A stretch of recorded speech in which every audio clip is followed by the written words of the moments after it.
Assalamualaikum warahmatullahi wabarakatuh. Alhamdulillah wassalatu wassalamu ala rasulillah wa ala alihi wa sahbihi wa mawala. La hawla wa la quwata illa billah, amma ba'du. Jadi di kesempatan kali ini saya kembali lagi akan membahas kitab Jami'ud Durus Al-Arabiyah. Namun yang akan saya terjemah kali ini adalah muqaddimah atau pendahuluan dari kitab tersebut. Saya itu memang tertarik yang membahas muqaddimah kitab apapun ya, entah itu fikih, nahwu atau yang lainnya. Tak terkecuali kitab Jami'ud Durus Al-Arabiyah. Selain saya karena memang kepengen, kemarin juga ada yang minta untuk membahas muqaddimah kitab ini. Jadi langsung saja kita masuk ke terjemah muqaddimahnya. Bismillahirrahmanirrahim. Al-muqaddimatu ini merupakan pendahuluan. Wahiyya tashtamilu ala khamsati fusulin. Muqaddimah ini terdiri dari 5 fasal. Yang pertama, al-lughatu al-arabiyyatu wa ulumuha. Bahasa Arab dan ilmu-ilmunya. Al-lughatu al-fadun yu'abbiru biha kullu qaumin an maqasidihim. Definisi bahasa, yaitu lafaz-lafaz yang digunakan oleh suatu kaum untuk mengungkapkan maksud-maksud mereka. Wal-lughatu katsiratun wa hiya mukhtalifatun min haitsul lafdu, muttahidatun min haitsul makna. Bahasa itu ada banyak sekali dan bahasa itu berbeda-beda dari sisi lafaz, tapi dari sisi makna itu satu. Ai innal makna al-wahida alladhi yukhaliju domairan nasi wahidun.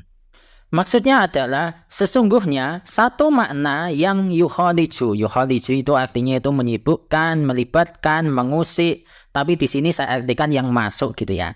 Sesungguhnya satu makna yang masuk ke dalam hati nurani manusia itu hanya satu. Walakinna kulla qaumin yu'abbiruna anhu bilafdin ghairi lafdil akharina.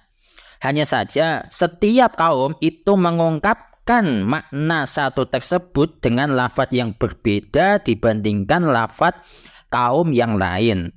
Wal lughatu al-arabiyyatu hiyal kalimatu allati yu'abbiru biha al-arabu an aghradihim. Bahasa Arab merupakan kalimat-kalimat atau kata-kata yang digunakan oleh orang Arab untuk mengungkapkan tujuan-tujuan mereka. Waqad wasalat ilaina min tariqin naqli wa hafadhaha lana al-Qur'anu an-karimu wal ahaditsu asy-syarifatu wa ma rawahu as-siqatu min mansuril arabi wa mandumihim.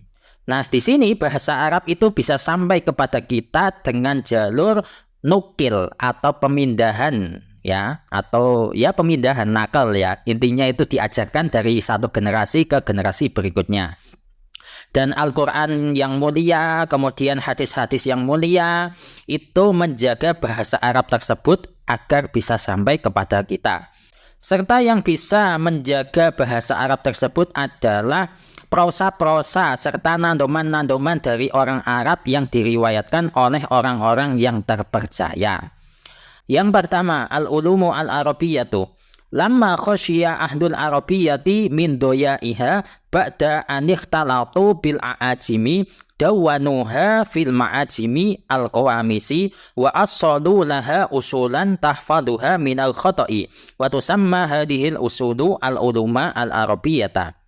Tatkala orang-orang yang ahli di bidang bahasa Arab ini khawatir akan kehilangan bahasa Arab, dikarenakan mereka itu sudah berbaur dengan orang-orang ajam atau orang-orang non-Arab, maka orang-orang yang ahli di bidang bahasa Arab ini menyusun bahasa Arab ini di dalam kamus mu'jam ya. Al-ma'ajim itu jamak dari mu'jam, artinya itu kamus ya, maksudnya al-qawamis.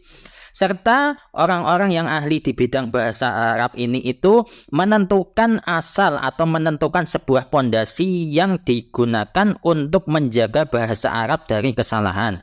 Pondasi-pondasi yang pokok ini disebut sebagai ilmu-ilmu bahasa Arab. Fal ulumu al-arabiyyatu hiyal ulumu allati yatawassalu biha ila ismatil lisani wal qalami anil khata'i. Adapun untuk definisi ilmu-ilmu bahasa Arab, yaitu ilmu-ilmu yang digunakan supaya keterjagaan lisan dan tulisan dari sebuah kesalahan itu bisa digapai, alias supaya tulisan bahasa Arab, ucapan bahasa Arab itu tidak sampai salah. Wahiyya salah sata asyara ilman. Ilmu bahasa Arab ada 13. as-sarfu wal i'rabu wa ijma'uhuma ismun nahwi wal rasmu wal ma'ani wal bayanu wal badi'u wal arudu wal qawafi wa qardu syi'ri wal insya'u wal khitabatu wa tarikhul adabi wa matnul lughati. Di antaranya saraf, kemudian i'rab. Nah, saraf serta i'rab ini dikumpulkan menjadi istilah nahwu. Kemudian tulisan, ma'ani, bayan, badi', arud, qawafi, qardus syi'ri atau ilmu tentang syair, kemudian insya mengarang, khitabah berbicara, tarikhul adab sejarah adab, kemudian matan bahasa. Wa ahammu hadhil ulumi as-sarfu wal i'rabu. Yang paling urgen dari ilmu-ilmu ini adalah saraf dan i'rab. As-sarfu wal i'rabu, pembahasan selanjutnya saraf dan i'rab. Lil kalimati al-arabiyyati halatani. Kalimat-kalimat bahasa Arab atau kosakata dalam bahasa Arab itu memiliki dua kondisi. Yang pertama halatu ifradin, ketika kondisi mufrad. Yang kedua wahalatu tahkibin, ketika kondisi tersusun. Falbahthu anha wa iya mufradatun litakuna ala waznin khasin wa hay'atin khasatin. Huwa min maudu'i ilmi sarfi.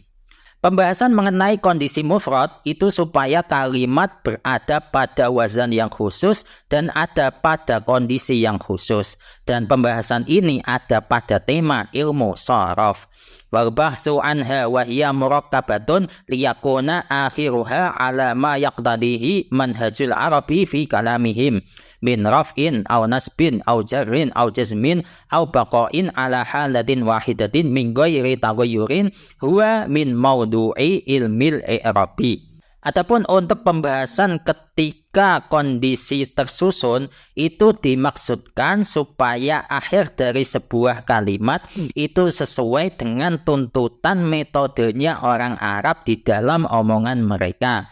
Baik ketika rafa, nasab, jar, jazm, atau ketika kondisi lafaz tersebut itu tetap atau tidak berubah-ubah, yaitu pada satu kondisi tanpa adanya perubahan. Dan pembahasan ini ada pada tema ilmu i'rab.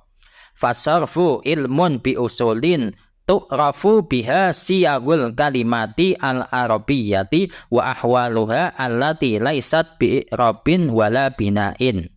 Kemudian untuk definisi saraf, yaitu ilmu dasar yang digunakan untuk mengetahui senggot-senggot kalimat bahasa Arab atau untuk mengetahui bentuk-bentuk kosakata dalam bahasa Arab dan juga untuk mengetahui kondisi-kondisi kosakata bahasa Arab tersebut yang mana ini tidak ada kaitannya dengan i'rab dan tidak ada kaitannya dengan bina. Fahuwa ilmun yabhasu fil kalimi min haitsu ma ya'ridu lahu min tasrifin wa i'lalin wa idghamin wa ibdalin wa bihi na'rifu ma yajibu an takuna alaihi bunyatul kalimati qabla intidamiha fil jumlati. Kemudian definisi tambahan dari saraf adalah ilmu yang membahas mengenai kalimat-kalimat dari sisi kalimat tersebut ditambahkan atau kalimat tersebut muncul dari sisi tasrif, i'lal, idgham, serta ibdal. Serta dengan ilmu saraf tersebut kita bisa mengetahui satu hal, yaitu kalimat itu wajib memiliki suatu bentuk atau susunan sebelum kalimat tersebut tersusun dalam sebuah jumlah. Wa maudu'uhu al-ismu al-mutamakkanu ay al-mu'rabu wal fi'lu al-mutasarrifu fala yabhasu 'anil asma'i al-mabniyati wala 'anil af'ali al-jamidati wala 'anil hurufi. Kemudian untuk tema atau objek sasaran dari ilmu saraf adalah yang pertama, isim yang mengalami perubahan atau isim mu'rab, kemudian fi'il yang bisa ditasrif. Sehingga saraf ini tidak membahas mengenai kalimat isim yang mabni, serta tidak membahas fi'il-fi'il yang jamid, dan juga tidak membahas mengenai kalimat huruf. Wa qad kana qadiman juz'an min ilmin nahwi wa kana yu'rafu an-nahwu bi annahu ilmun tu'rafu bihi ahwalul kalimati al-arabiyyati mufradatan wa murakkabatan. Sebelumnya, ilmu sharaf itu merupakan bagian dari ilmu nahwu.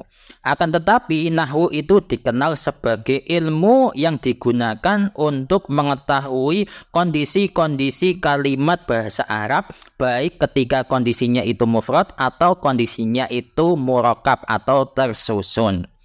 Wasarfu min ahammil ulumi al-arabiyyati lianna alaihi al-muawwala fi dhabti siyagil kalimi wa ma'rifati tasghiriha wa nisbati ilaiha wal ilmi bil jumu'i al-qiyasiyati was sama'iyyati was syahadati wa ma'rifati ma yata'arri al-kalimati min ihlalin au idghamin au ibdalin wa ghairi dzalika minal usulil lati yajibu ala kulli adibin wa alimin ay ya'rifaha.